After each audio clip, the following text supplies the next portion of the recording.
Updating! Good morning! Updating tayo sa Martes na umaga. Nakadali na naman ang hila tong sasakyan namin. Lagi na lang ito may hila. Pre! Ano nangyari, pre? Update, pre! Nakahila na naman. Nakahila na naman.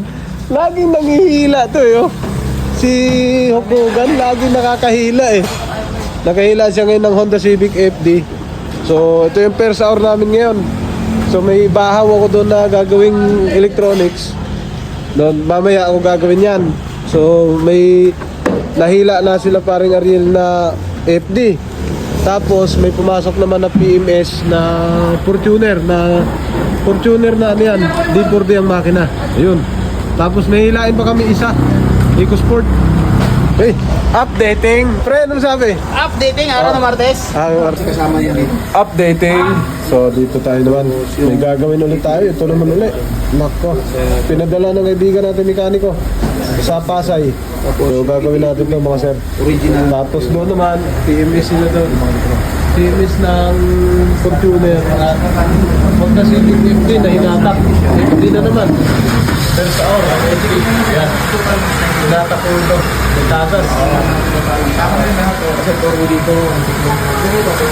Honda Civic FD. Yun. Dadalhin na sa shop, sobrang palyado. Basta dito lang ha. Apo, banda na yan. EcoSport, matagal na tambay tapos namamalya na. Baka na-overheat. Susubukan. Dalhin ni paring Ariel sa shop. Updating. Good morning. So may gawa tayo dito sa shop. So ito ang una nating gawa. So natambak na. So kaibigan natin may-ari nito, mekaniko sa Pasay. So tingnan natin kung kaya natin gawin. Yung Elantra. Tapos dito, waiting na lang to sa parts. So kasi mahirap hanapin pala parts ito, Honda Civic FD. Tapos dito naman, Honda Civic FD rin. Ang FD na to ay tagas. Ayun, tumagas na nga. So hinila lang to ni paring Ariel kanina. So dalawa ng FD ulit kahapon, puro FD rito, tatlo. Ito naman PMS, Hyundai Tucson gasolina.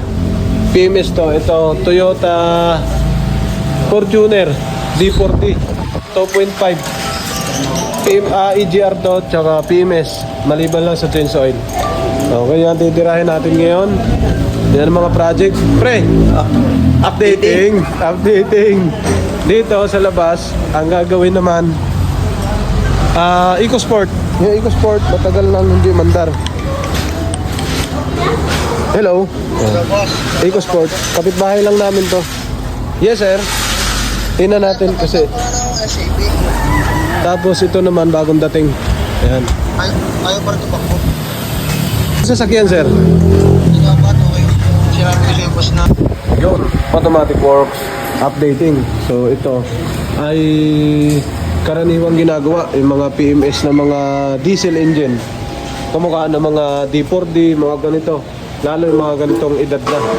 Mga 2006 pataas.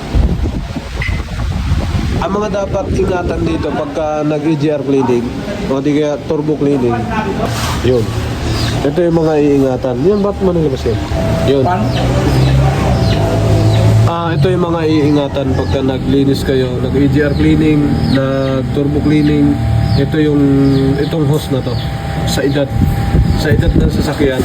Yan, dapat ingat kayo dyan pag nagbunot, pag nagbalik. Ito. Yan. Kasi madami ako na-servisan dati, dito nagkamali.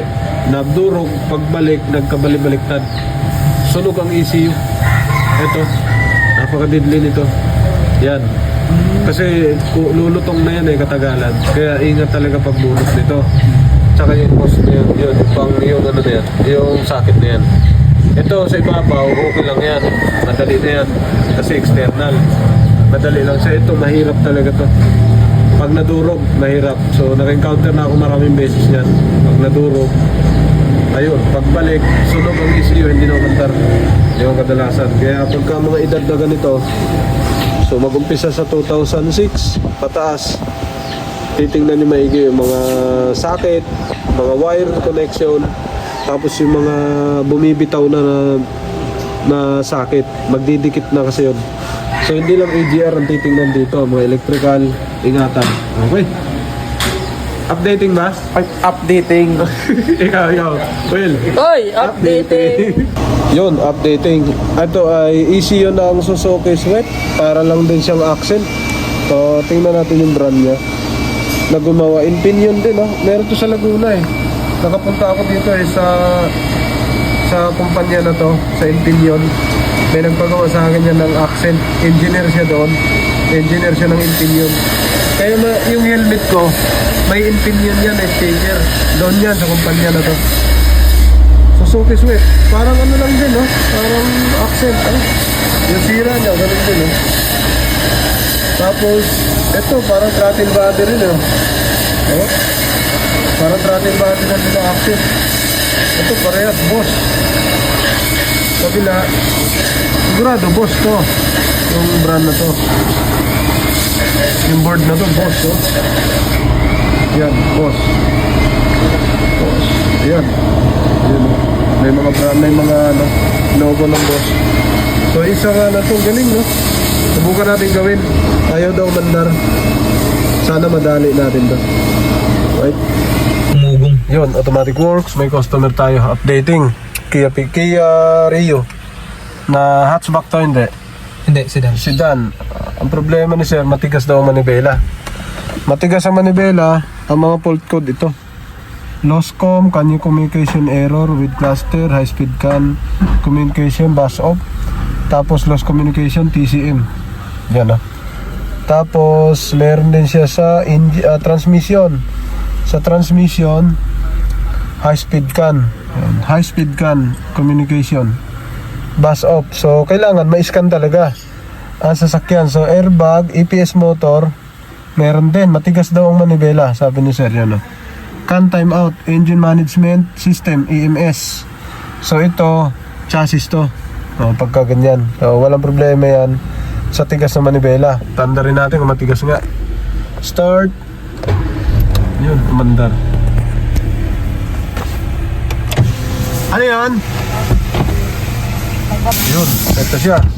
Okay. Hindi na lumabas mo siya. Wala na, lumambot na.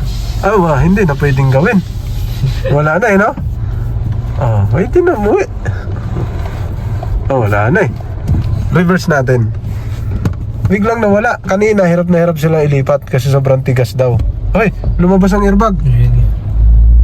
Lumabas ang airbag. Baka ito sira. Baka sira ito. Clock spring. Ayan, lumalabas. Live data tayo rito. Live data sa transmission. Kaka-under lang. Oo. Meron to. Tingnan natin. Boom. Maayos. Neutral. Drive. Okay, good. Ano yung pre? Pa-invoice daw niya, pre. Pre, okay na ba yung yung relay? Ha? Yung relay. Yun, no? Drive. Malambot ang manibela. Reverse. Boom. Napaka-smooth. Neutral. Drive. 1. So, naka-first gear siya. So, consider na walang sira ang sasakyan. Kung titingnan nyo, walang problema. Dito, good reading naman yung transmission. Okay, good. So, kung tutusin, kung unang titingnan, wala sira. Pwede na umuwi ang customer na nagpagawa. So, na-stuck siya ng mga 1 hour siguro dito. Lumamig siya, lumamig. Pag uminit yan, babalik na naman yan. Dahil ang fault code nandito lang. Yan. So, kaya ang gagawin natin dyan, buksan natin ang kanyang computer box. Tingnan natin kung ano mangyari. Yun, eto na. Binaklas na nga ni Patrick yung Kia Rio. Wala na ECU. Yung Kia Rio na sedan, hindi siya hatchback. Ano yun, pre? Updating na tayo, pre. Updating, pre. Ito na. Binaklas si Patrick. 511. Yun, oh. Tingnan natin kung ano sila. Sana kaya pa. Hindi ka anong malalim ang tama. Okay. Yun, ito na ECU ni sir. Yun, oh. Sobrang linis. Subukan natin tingnan kung nandito nga ang sira. Sobrang linis sa ECU ni sir. So, tingnan natin to. Lahat. Pagka wala dito, punta tayo doon sa manibela. Mukhang malinis naman kasi. Sobrang linis. Yun, updating. May bago na naman yung siya. May bago na naman. Kia Rio na computer box. Kanina may ginawa tayo dito na Suzuki Swift, Hyundai Elantra, tapos ngayon Kia Rio naman. Mamaya ano kaya, malapit na oras, alas 3 na, uwian na to. So baka 3 lang ngayon. Okay. Okay na. Ayun, tapos na. Updating, maulan pa rin oh. Maulan na alas 4. Pre, anong nangyari pre? Updating pre, hindi wash. Tapos na, magmula umaga hanggang hapon.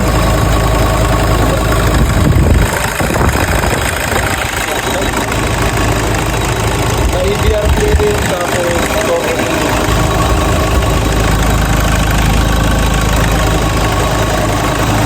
yun, ito naman yung Kia Rio. So, binalik na ni Patrick yung ECU. Tapos, test drive na natin to. Kasi may slide down, sabi ng may-ari. Subukan natin patakbuhin. Gaano kabilis tumakbo to. Yan yung ECU niya. Okay. Kung mga gustong bumili, binibenta to. 280 daw, sabi. Nag-communicate na sir, mandar na rin. Maraming salamat sir.